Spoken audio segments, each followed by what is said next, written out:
Breaking news! Kath and Alden may bagong award mga kasambreros nung kagabi silang Kath na fresh. And then February 12 may pasabog na naman si Tisoy mga kasambreros. Abangan natin ito, no? Pero bago yan, update muna tayo. Ito na yung video na papakinggan natin mamaya mga kasambreros yung interview ni na Alden nga sa BYD.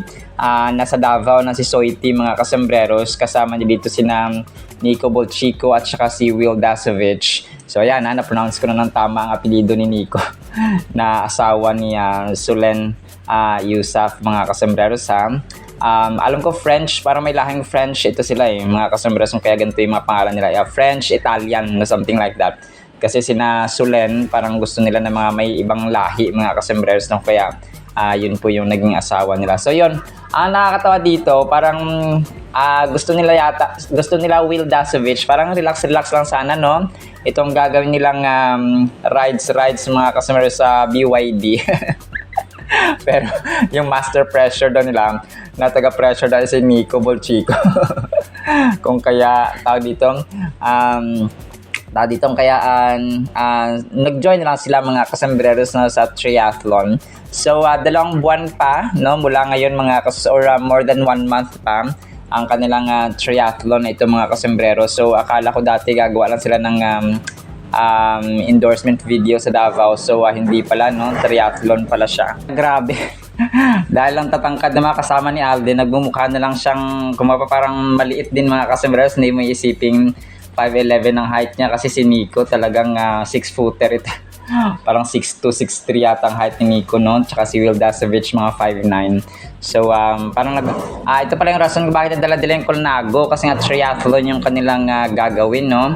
May running, may biking or cycling, at saka yun, siguro motocross mga kasambreros. So abangan natin ito mga kasambreros, no, dahil sa grabe, no, hindi natuloy yung Japan Olympics 2026 ni Alden. Hindi ko lang sure kung ngayong taon kasi January pa lang naman, hindi ko lang alam kung anong petsa nung Japan Olympics. So abangan natin ito, no, napasabog ni Phenomenal Box Office Cinema King, no. Dahan-dahan lang ha, Sir Alden, kasi baka yung ating katawan ay kung kaya pala marami na nakapansin, no, na pumayat si Alden, nagbawas siya ng timbang mga kasi siguro dahil dito.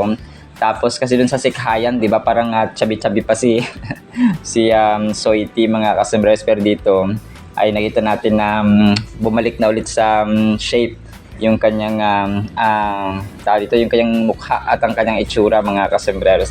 Tapos ito, next item natin mga kasambreros. So ito na nga si Ma'am Catherine, inawardan pala sila ni Mami Min kagabi or kahapon mga kasambreros, no, ng Ideal Vision. So parang appreciation award ito mga kasambreros, no, ng Ideal Vision, kasama si so hindi lang naka-attend dito si Ma'am Catherine sa awarding ceremony nila. Appreciation Award, Luz Viminda, Mami Min Bernardo, tapos Catherine Bernardo, no, tapos dala yung panel. Pero si Mami Min lang yung umattend. Naka-blue si Mami Min dito, tapos si Kath ay siguro busy sa taping ng Someone Someday mga kasambreros, kung kaya ang tumanggap ng appreciation award ay si Mami Min lang. So dito nga tinanggap ni Mami Min, no, yung award mga kasambreros, pero wala siyang audio no. Naka-mute siya mga kasambreros, kung kaya hindi ka marinig yung sinabi ni Mama Min dito. Tapos so yun, congratulations kay Mama Min at saka kay Kath mga kasambreros. So sila kasing dalawa ang brand ambassador, no, or endorsers mga kasambreros ng Ideal Vision. So dahil sinama ko na tong pasabog ni Alden, or yung inuna ko na itong award ni Catherine at saka ni Mami Min, ay of course hindi magpapahuli si Alden, no. Sa Feb 12, no, ay magkakaroon po ng pasabog si Alden. Mag-guest po siya mga kasambreros sa St. John Colleges sa Calamba City, no, sa Laguna mga kasambreros. So magse-celebrate kasi ng 75th anniversary. Grabe, no? 75 years na ang St. John Colleges mga kasambreros. So si Alden yung kanilang special guest, no? Mr. Alden Richards on Feb 12, 2026, 6 p.m. mga kasambreros, no? kung kayo po ay taga Calamba City or malapit sa Calamba, ay or malapit sa St. John Colleges, ay po pwede po kayong pumunta. So may tickets po ang venue na ito mga kasembreros, no? At matatagpuan yan or po pwede kayong bumili ng tickets sa mismong St. John Colleges campus mga kasembreros. So limited lang pala, no, ang seats dito mga kasembreros. Tapos meron silang contest at prizes sa contest mga kasembreros. So kung gusto niyo po ng mechanics ay scan nyo lang po ang QR code mga kasembreros. So Voices and Moves Showdown. So ayun, abang-abang kayo dyan. So grabe, no, sobrang busy ni Pops Alden. So siguro ano bang bakante ni Alden, ganun. Kasi 'di ba yung kanyang Siargao, magsushoot na rin sila mga kasembreros and so on. So tingnan natin kung paano lagari na naman ni Alden dito mga kasembreros. Tapos ito yung Radar PH, nag-share din sila, no, or nag-post ng about sa update ng bahay na pinapagawa nga ni Alden Richards mga kasembreros kagabi. So Alden Richards shares update on new home or on his new home mga kasembreros. So Radar PH ay isa ring publishing article mga kasembreros, no, sa or para mga tabloid and magazine. Tapos ito, agree ako dito sa sinabi ng isang netizen, kahit ang sakit na ang mga sinasabi sa kanya ng mga tao pero tahimik lang siya. So referring to Catherine nga mga kasembreros, no, tapos may picture ni Kayla and Daniel Padilla. So grabe, no, siguro kung hindi ka na-use or nasanay sa magantong uri ng pambabash ng mga tao, ay talagang kasi parang si Catherine hindi siya pareha sa mga artista na iba na although bihira naman yun yung mapapatol na ng mga artista sa mga bashers. Talagang siguro magpapa-press con, magpapa-interview, tapos parang or pwede rin siya mag-live, pwede rin siya mag-video na sarili niya na tumigil na kayo, ganyan-ganyan. So pwede naman yung gawin yung mga kasos, pero kung she chooses, no, she prefers to be silent mga kasembreros at hindi talaga siya patola. Hindi siya pumapatol sa mga negatrons mga kasembreros kasi parang parte na kasi ng ano nila, no, ng kanilang career, and mas marami kasing bunga at maraming endorsements, no, si Ma'am Catherine mga kasembreros. So parang ganun, yung isang mangga ay talagang babatuhin yan at babatuhin kung maraming bunga na nahihinog. So parang ganoon si Ma'am Catherine. So kasi marami siyang bunga, maraming binabato sa kanya, no, maraming bashers mga kasembreros, pero dead ma lang si phenomenal box office cinema queen mga kasembreros. Ay sorry, hindi ko nabasa pala yung caption ni Mami Min doon sa may kanyang post sa Instagram niya, na tumanggap nga siya ng Ideal Vision Appreciation Award mga kasembreros. Sabi ni Mami Min, "Thank you Ideal Vision for making my dreams come true." Legit na endorser na ako. May billboards pa, tapos sad emoji. Sabi niya, "Thank you Kath," no, tinag na rin si Catherine dito sa kanyang post, no. "Thank you Bernardo, Kath, anak. So grateful to be part of your endorsements. No, maraming salamat for believing in us and trusting us with your product." No, so yun yung sinabi ni Mami Min sa kanyang post sa Instagram mga kasembreros.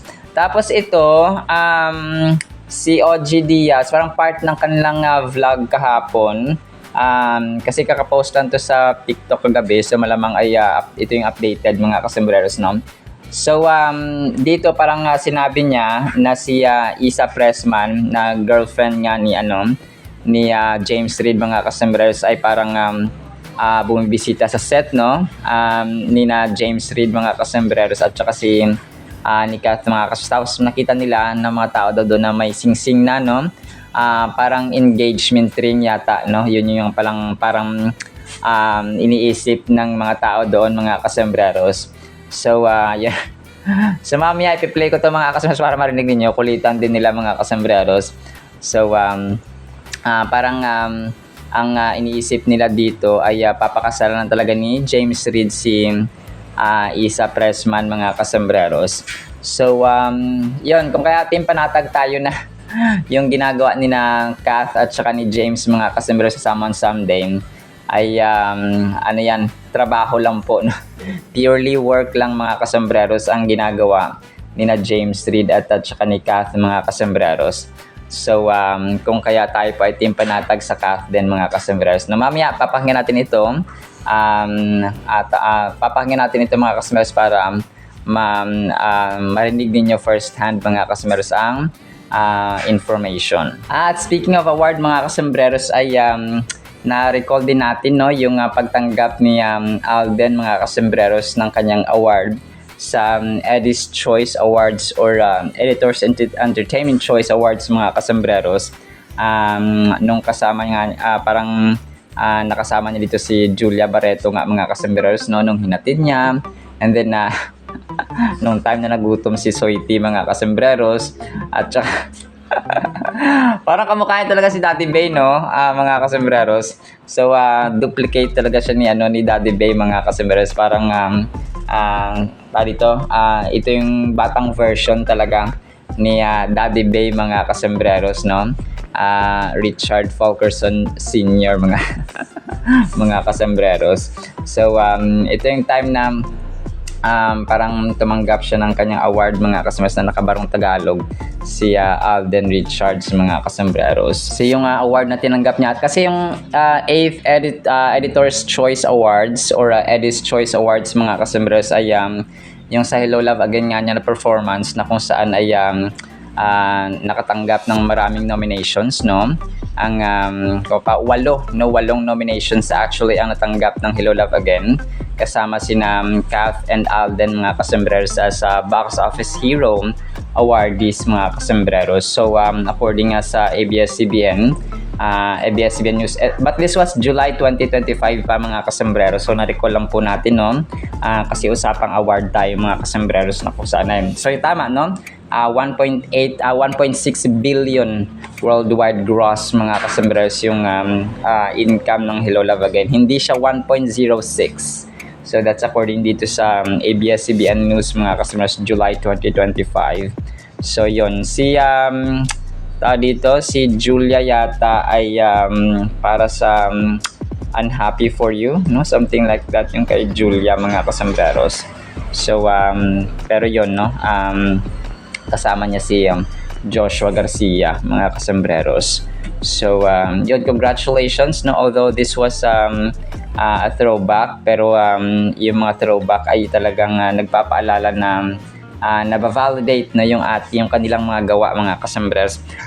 Tapos ito kagabi nag-post yung isang admin no, na kasi di ba si Janice de Belen ay kapatid ni Jelly de Belen. Ay di ba si Kyla Estrada ay nanay niya si Janice de Belen, tapos tita niya si Jelly de Belen. Tapos si Jelly de Belen ay di ba ang daming connect. Si Jelly de Belen ay hinahangaan si Catherine mga kasembreros na isang magaling na actress. So nasama ko na rin to sa dati kong vlogs mga kasembreros na hinahangaan nga ni parang pinapili pina-mention sina Jelly de Belen, Candy Pangilinan, tsaka sino pa may isa ng kasama. Basta sa ito, during Luis Manzano na interview nila mga kasembreros, na kung saan ay pinapili sila kung sinong actress, yung nagagalingan sila. So na-mention nila si Kath mga kasembreros. So si Jelly de Belen kasi nakasama na rin ni Kath mga kasembreros sa Too Good to Be True ba yun? Or House Arrest, or parang yun, basta nakasama niya si Kath mga kasembreros. So si Jelly de Belen nakasama niya si Kath sa teleserye. So kung kaya nagagalingan talaga sila, parang yun yung una na mention niya ni Jelly de Belen mga kasembreros na nagagalingan siyang artista mga kasembreros. So which is definitely true mga kasembreros no. Walang duda na napakagaling, kasi hindi naman siya magiging Asia superstar kung hindi siya magaling mga kasembreros. Tapos ito, nagpa-teaser ang isang admin kagabi nung parang girlfriend ni Alden Richards mga kasembreros. Parang sabi niya dito, sino siya no, tapos may magka-holding hands dito mga kasembreros. Alden complete na siya. Siya na lang ang kulang. True nga, waiting na lang. So nag-aantay mga kasembreros of course no. Pero natatawa ako dito kasi yung nag-holding hands ay hindi naman ito si Alden, mga kasombrers, no? Pero yun, waiting lang talaga, nag-aantay lang siya kay Ma'am Catherine, mga kasembreros. So given na po yun, no, na talagang nag-aantay lang ang dalawang ito. So sa ngayon, nakita natin yung kanilang nag-enjoy nila, mga kasembreros, yung kanilang dito, yung kanilang single moments, mga kasembreros. So tapos ito, kagabi, may isang customer na nag-post din, no, walking distance lang daw yung McDo ni Alden sa Santa Rosa Bayan, kung kaya kumain sila doon, mga kasembreros. So sabi niya dito ay pagpasok namin ay bumungad na kagad sa amin ang napakaraming tao, pumipili daw ng asawa niyang orderin, tapos napagdesisyonan namin na, so parang ano sila, parang vlogger din, mga kasembreros, no, na nag-post sa TikTok. Tapos ipi-play ko ito mamaya, mga kasembreros, grabe, kasi habang parang pumipila daw yung asawa niya na lalaki, yung si ate girl naman, yung asawang babae na nag-voice over, ay naghahanap ng maupuan sa second floor, pero wala siya nahanap. Grabe, no? Talagang punong-puno pa rin, mga kasembreros, hanggang ngayon ang McDo ni Alden Richards, sa mga kasembreros. So parang araw-araw ganito, no, talagang grabe. Marami na namang matutulungan si Phenomenal Box Office Cinema King. So mamaya ipi-play ko rin po ito, mga kasembreros, para ma-appreciate po ninyo. Tapos ito, yung Hungry Pita din niya, ay ano din to, oh, grabe. Pila din ang mga tao, mga kasembreros, sa dami. So parang ano pala, parang anniversary nila ito, mga kasembreros, no, sa Bulacan naman ito, mga kasembreros, na Hungry Pita nila. Grabe, oh. Bawat franchise ni Alden, ayan, pumipila ang tao sa dami, mga kasembreros. Talagang grabe, no. Alam niyo po, talagang nakaka-touch, mga kasembreros, yung buhay ni Sir Alden, no, na siya po ay nagiging nagiging instrument ng Panginoon, no, ng kumbaga pa, na maging kind tayo, maging faithful tayo unang-una, mga kasembreros, kasi yun ang sabi niya, no, faith, pananampalataya sa Diyos, kung kaya niya nagagawa yung kaliwat kanan niya, mga achievements, mga outstanding na mga awards, mga kasembreros, mga outstanding na mga results, no, na kung saan ay nagugulat na lang tayo, nag-triathlon na. So triathlon, so from the word three, tatlong events yan, mga kasembreros: biking or cycling, takbo or running, mga kasembreros, tapos yung motocross. Yung iba kasi dyan may swimming, may basta iba-ibang events siya, mga kasembreros, na gagawin.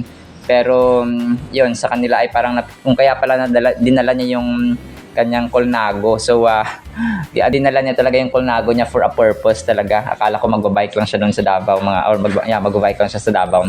So hindi pala, may purpose pala talaga, mga kasembreros, yung kanyang pagdala ng kanyang girlfriend na Colnago, mga kasembreros. So yun, no. Talagang nakagulat yung mga parang first niya, sabi nga niya, no, pinakauna niya itong gagawin na triathlon, na magjo-join siya sa triathlon. Para siguro preparation niya to sa Japan Olympics. Pero hindi ko lang sure kung tawag dito, yun yung plano niya, mga kasembreros, na he's just preparing for a bigger venue of triathlon, mga kasembreros, kasi tawag dito, ang Japan Olympics, kasi na-mention niya yun, na magjo-join siya sa Japan, hindi ko lang kung Japan Triathlon o Japan Olympics 2026, yung narinig ko na mention niya dati. Pero yun, parang hindi na yata matutuloy, mga kasembreros, hindi ko lang sure. Sinearch ko dito, okay. So sinearch ko according dito sa Chrome, mga kasembreros, ay January 13 Asian, so hindi na siya, tapos na. Asian Games full competition, January 13, January 10 to September. Ang daming petsa. Pero sabi dito ay sa Wikipedia, mga kasembreros, from sa Italy kasi, okay, Japan will compete at the 2026 Winter Olympics in Milan and from Italy from 6 to 22 February. Okay, so Feb. So hindi, kasi parang pero yaman mo na. Maglalabas naman yan ng mga updates si Alden, mga kasembreros, kung talaga mag-join siya sa sa Japan Olympics, mga kasembreros. So yun, sorry binalikan ko pa yung item na ito mga kasembreros. Kasi nagulat ako no na yung ano talagang bigla-bigla na lang sumusulpot yung mga ganitong event ni Alden. Tapos ito, next item tayo mga kasembreros.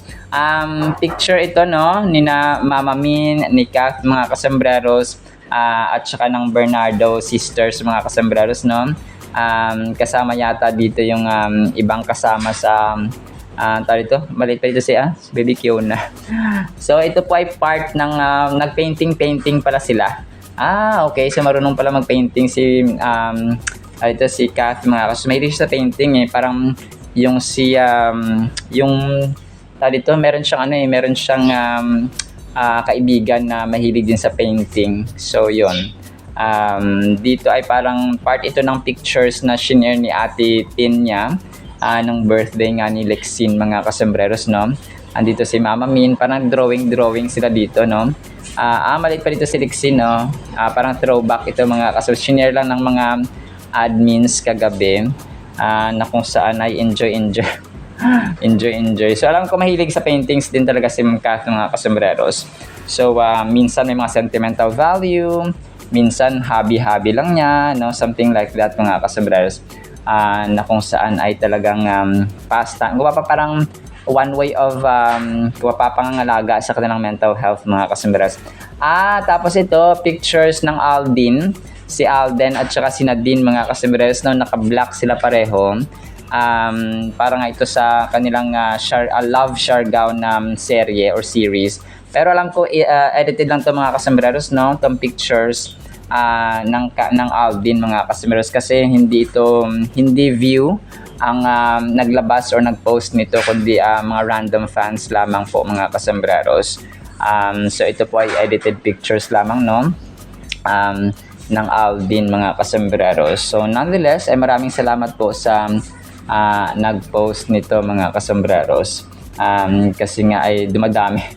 Grabe no, ito rin no, isa rin to sa mga nakakagulat talaga this 2026 January pa lang itong tandem ng Aldin mga kasembreros. Sino mag-aakala? From nowhere, no, out of nowhere mga kasembreros, out of a sudden ay naging Aldin ang parang from Kath then naging Aldin, Catherine mga kasembreros. Tapos ito last item natin mga kasembreros. Si Kath dito naka-white, kasama niya dito ang sino nga ba ito? Ito ba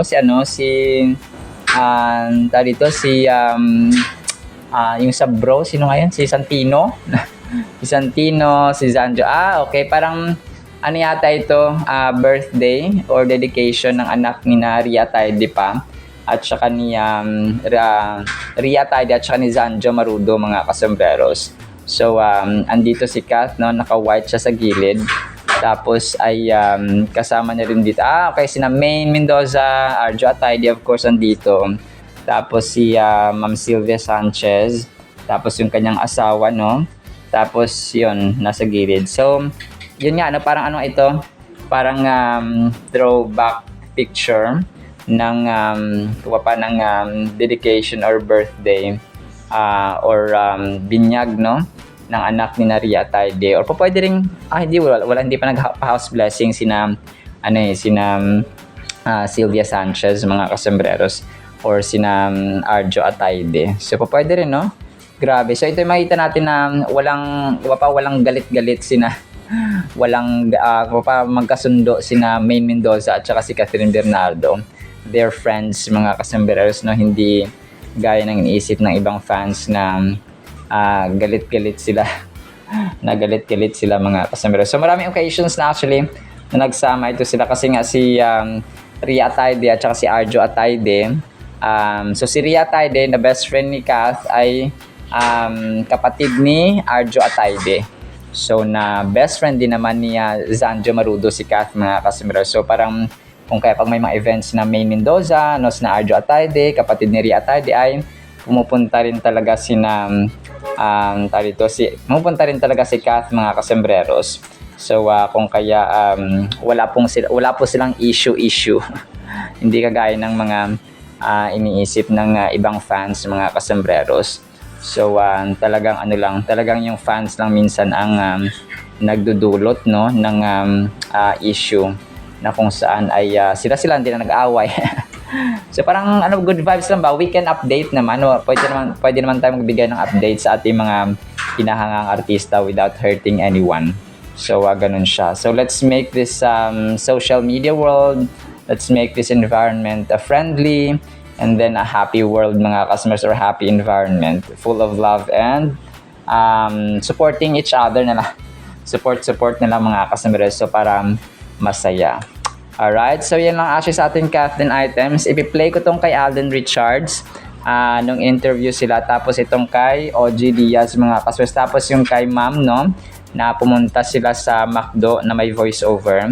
Tapos and then after that ay ang napakagandang salita po ng Panginoon. Isang pinagpalang araw po sa bawat isa. It's gonna be my first time to be actually joining a triathlon event. I've been into the discipline of running and cycling in the past year, and right now this is the application. I'm just really proud. The only person who will hold you back is yourself. Excited at the same time, like what Will said, terrified because of our pressure master, Nico here, says right after the orientation, we have the podium.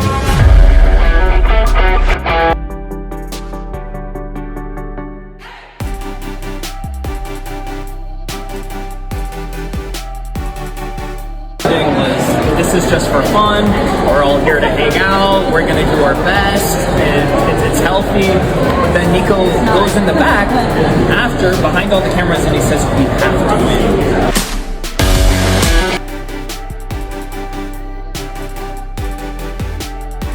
Here for the Ironman relay triathlon, something for the books and then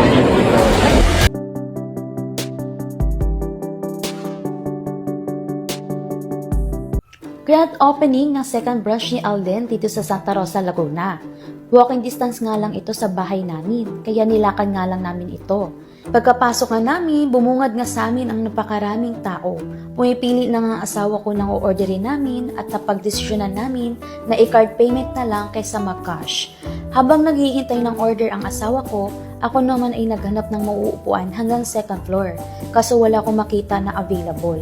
Ang order nga pala namin ay chicken fillet a la king meal at ang bago nilang cheesy mac chicken. Parehas din kami ng float dahil sobrang init nga naman ng panahon. Ayun lang, thanks for watching, see you on next vlog, bye! Ito na, sa set down ni Catherine Bernardo at ni James Reid. Oo. Di ba meron silang bagong teleserye ginagawa? Yes. Minsan daw pumasyal itong si Isa Presley. Oh, ano naman ngayon? Jowa naman niya. Exactly. Oh. Marami daw nakasite. At hindi lang doon sa set. Maging sa ibang pag nagsasama daw ng dalawa. Aba, may napapansin ng mga tao. Ano yun? Ano yun? Bakit may sing-sing? Ay! Engagement? Oo, si Isa daw, tinitingnan ng daliri. Bakit may sing-sing? Oh. Alam mo namang sa paan nilagay yung sing-sing. Hindi na siya gusto rin. Sa palagay mo, makikita ko. Sa paan. O kapali. Ayun na nga. Oh. Ang tinatanong ng mga fans, Oh. engaged to be married. Si James Reid at si Isa Pressman. But, engagement ring? Oo, engagement ring daw. Eh, magjowa naman sila ngayon eh. Oh. Eh, ba't kaya hindi pa nila i-announce kung totoong engaged na? Umepal ka talaga, ikaw na una, Papa O. Oo, teka lang naman, kung alam mang engagement ring, magjowa naman. Kaso nga lang, ba't hindi pa nila kaya in-announce, no? Wala ba nakakuha ng kahit man lang picture na Alam mo, sinabi lang sa akin na nakita daw sa yung missing scene. teka muna, bakit kaya hindi pa nila i-announce? Wala naman silang tinatapakan na couple o kaya... Kala ko tae. Ano na nga? Wala daw sila tiyatapakan. Alam mo, feeling ko lang, parang syempre hindi pa makakapag-announce itong si James. Then, ano ba, uurutin mo naman yung Catherine na tandem. Syempre pag pinalabas yan, di ba? Hindi pa kayo tatanong din nila yan pag dumating yung Press ko. Natural, itatanong na nila yun kasi dito na agad lumabas sa atin eh. Alam mo, wala namang problema kung totoo ito, ha? Ang mas magandang sila na magsabi, si James at si Isa, kung sila ba'y engaged na, magpapakasal na, kailan ba, 2026 din ba yan? O after nung Catherine. Sobrang ganda ng ating Word of God, mga kasimilers. Ang title natin ay Mula sa Inyo Patungo sa Iba. Galing nga, 1 Thessalonians chapter 1 verse 8, For from you the word of the Lord has sounded forth, not only in Macedonia and Achaia, but also in every place. Your faith toward God has gone out, so that we do not need to say anything. Si Apostle Paul speaking, mga kasambreros, no? Or ang nagsasalita. So, for the record, ang Macedonia at Achaia po, mga kasambreros, ay mga lugar po sa Greece. Okay? Sa Greece, mga kasambreros, or sa sa Greece, sa Europe, no? Ang capital city ay Athens, mga kasambreros. So, yun po. Dito, it speaks about legacy. Okay? Tinuro sa kanila, tapos tinuro mula kina Apostol Pablo, tinuro niya sa mga tao, tapos yung mga tao din po ay nagsishare din po ng salita, no, na kanilang natutunan or teachings, mga turo mula kina Apostol Pablo, mga kasambreros. Una mula sa Diyos, of course, kina Apostol Pablo, down to the people of Macedonia, mga kasambreros. So, kumbaga pa, yung mga tao na sinasabihan dito ni Apostol Pablo from Thessalonica. So, from Thessalonica pala, mga kasambreros, tapos tinuro nila sa Macedonia, tapos sa Achaia, mga kasambreros, at saka sa iba pang mga lugar, no? But also in every place, your faith toward God has gone out, so that we do not need to say anything. So, kung recommendation na, ang galing, kasi ang mga taong ito ay naging tapat sa Panginoon, naging tapat dun sa mga turo, no, teachings or doctrines na tinuro ni Apostol Pablo, at hindi sila humiwalay doon. Bagkus sa mga teachings na yung mga turo na kanilang natutunan ay tinuro pa nila sa ibang mga lugar like Macedonia and Achaia, mga kasambreros. Alam niyo po, yung pagbabahagi po ng salita nung una, kasi wala naman syempre mga tulad ngayon, mga transportation, mga kotse, may mga sasakyan, may mga bus, wala, no? As in talagang grabe yung pag-share ni na Apostol Pablo and the other disciples after Jesus Christ resurrected sa langit, mga kasambreros, or nag-ascend or bumalik sa langit, mga kasambreros, ay talagang grabe, no? Kumapa, naglakad lang sila, no? Nagsakay sa bangka. Yung means of transportation nila sa atin ngayon ay kumapa, mas civilized, mas advanced. Dati talagang mano-mano, no? Ganun siya, mga, and doon mo talaga doon mo talaga ma-test, no? Doon mo talaga makita na grabe ka porsigido, grabe ka faithful, grabe ka. Kasi todo effort, kumaga pa effort to the max ang mga disciples dati, mga kasambreros, with the help of course, no, sa tulong ng banal na espiritu ng Panginoon na iniwan niya nung bumalik niya siya sa langit, mga kasambreros, no, ay iniwan ng Diyos ang banal na espiritu, yung Holy Spirit, sa mga disciples niya, mga kasambreros, so that ang mga tao, especially mga faithful believers of Christ, ay hindi magiging orphans, no, hindi maging kawawa, mga kasambreros. That is why nung umalis siya, ay may iniwan naman siyang kasama ng mga disciples niya, which is the Holy Spirit nga, mga kasambreros, ang banal na espiritu. So, wag po nating ismulin yung banal na espiritu, mga kasambreros, kasi parang nasiset aside siya minsan na hindi gaanong napahalagahan ng mga believers or ng mga tao. So, mostly talaga naririnig yung si Lord Jesus Christ, no, ang Diyos, ang Panginoon, ang Diyos Ama, ang Panginoong Jesus. So, parang minsan, or not minsan, no, most of the time ay nasa-set aside. Hindi naman mention ang banal na espiritu. So, kung kaya kapag tayo pa nananalangin, it's also important na i-mention natin na sa ngalan ni Jesus, no, at saka sa pagsama ng banal na Espiritu Santo, and everyone will say amen. So parang ganoon siya, mga kasambreros, no? Na kung saan ay huwag natin i-set aside mga kasambreros and mga katinatis, kasi kung ano ang power, kung anong kakayahan ng Diyos Ama, ni Jesus Christ, ay ganoon din po ang power ng Holy Spirit. They're equal now when it comes to power and might, mga kasambreros. So may verse nga sa Biblia na it's not by might, not by my power, no, not by the power of God, but by the Holy Spirit or by His Spirit, mga kasambreros. So ganun siya, kumaga pa ganun siya ka-powerful, mga kasambreros. Kundi, grabe yung grabe yung ang Diyos natin, mga kasambreros. That's Zechariah chapter 4 verse 6, mga kasambreros. So not by might, not by power, but by the Spirit or the Holy Spirit of the living God. Zechariah chapter 4 verse 6. So, grabe. Kung naunawa natin yung Trinity, talagang mas malalim pa yung nakaturuan o doktrina, mga kasambreros. Pero dito natin may yung misteryo ba ng power, ng unity, mga kasambreros, ng might, ng strength, no? All in all, lahat as in total package, mga kasambreros, sobra-sobra pa As we reflect on this verse, we see a beautiful recognition of the impact that faith can have. This letter, written by the Apostle Paul, shows his joy and gratitude for the Thessalonian believers. He highlights how their faith has not just remained in their own community, but has reached far beyond their borders, traveling through the regions of Macedonia and Achaia, and even further into various areas where the news of their faith has created an echo. So grabe no, parang ano siya, parang kunwari, ikaw tinulungan ka, tapos dito ka sa barangay, barangay Pinyahan, tapos yung tulong mo na yon ng makailang buwan ay tapos nagkaroon naman ng sakuna sa kabilang barangay, kunwari sa inyo barangay Pinyahan, dun sa kabilang barangay barangay Santolan or barangay Sampaloc. So tapos tumulong ka din doon. Parang ganun siya mga kasambreros, no?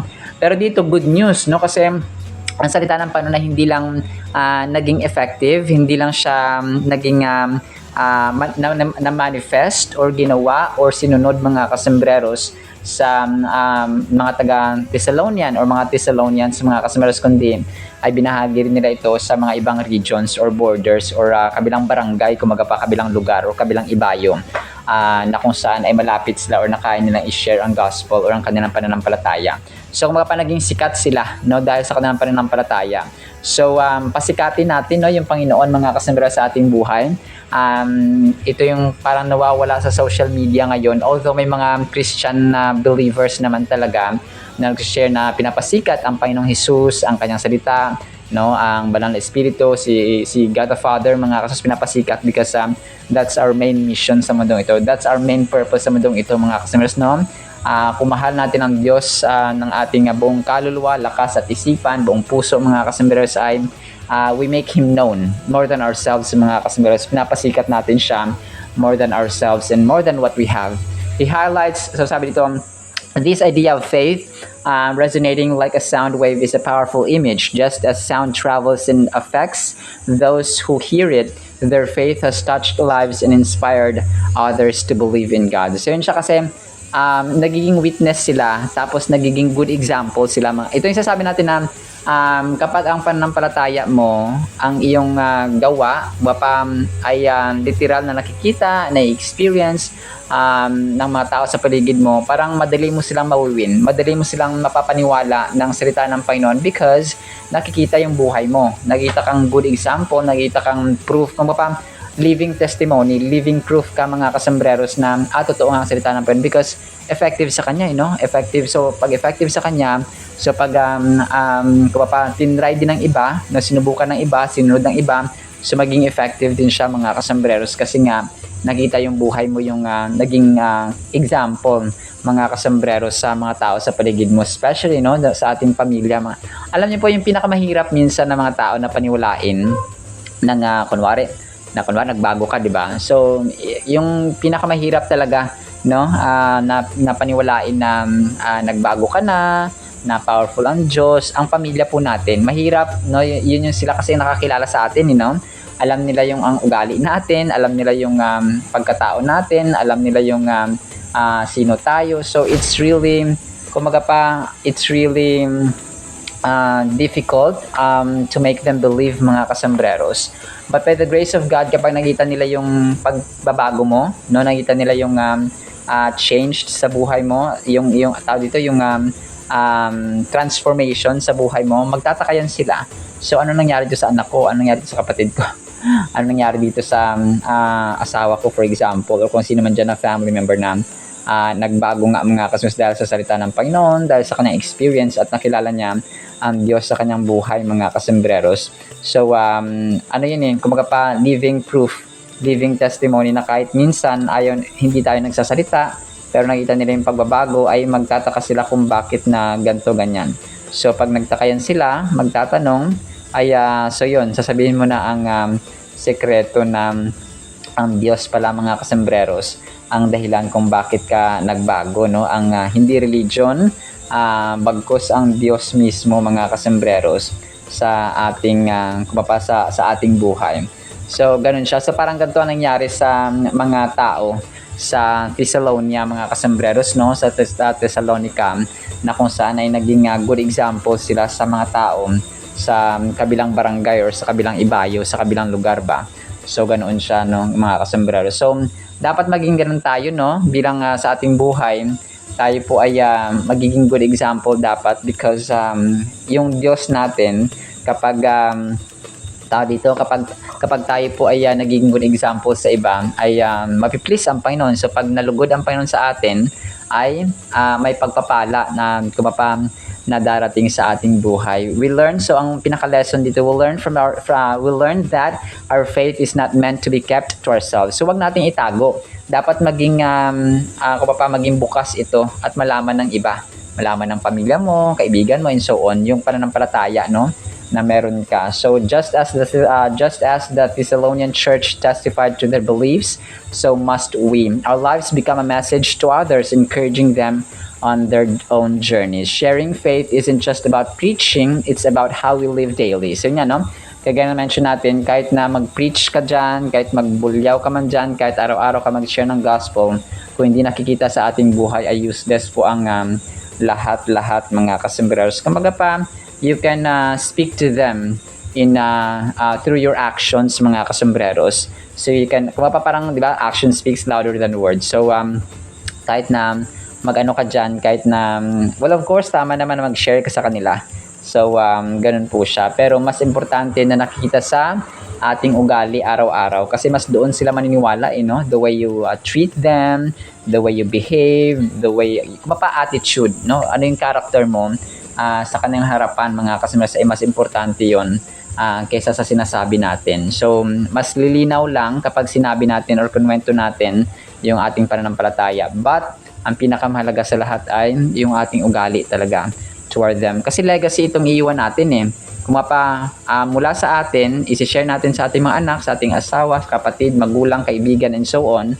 So, yun siya. Kapag isi-share natin sa kanila, of course, ay dapat nakita rin po sa ating buhay na ganoon yung ating pananampalataya. Grabe. Parang yung simpleng, alam mo, grabe yung kadakila ang Panginoon, grabe ka-amazing.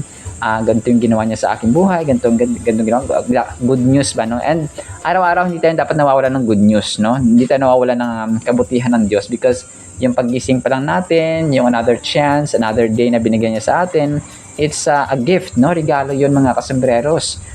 Binigyan niya pa tayo ng panibagong buhay na masilayan at saka ma-experience ang hiram na buhay, mga kasembreros. So, yun po, no? Talagang ibukan natin yung ating bibig sa pasasalamat all the time sa Panginoon. Alright? So, kaya mag-iwan tayo ng legacy talaga, mga kasembreros, sa ating pamilya, unang-una sa lahat.